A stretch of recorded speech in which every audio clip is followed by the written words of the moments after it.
আর অ্যাডেনিয়ামে তো পুরো শীত ঘুম এসে গেছে, তাও অল্প অল্প এরা ফুল দিয়েই যাচ্ছে।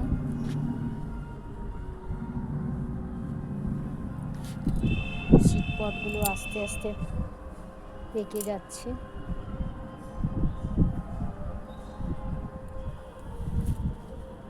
এখানে পদ্ম গাছের ডালগুলো ছেটে দেওয়া হয়েছে, আস্তে আস্তে নতুন আবার পাতা বেরোচ্ছে।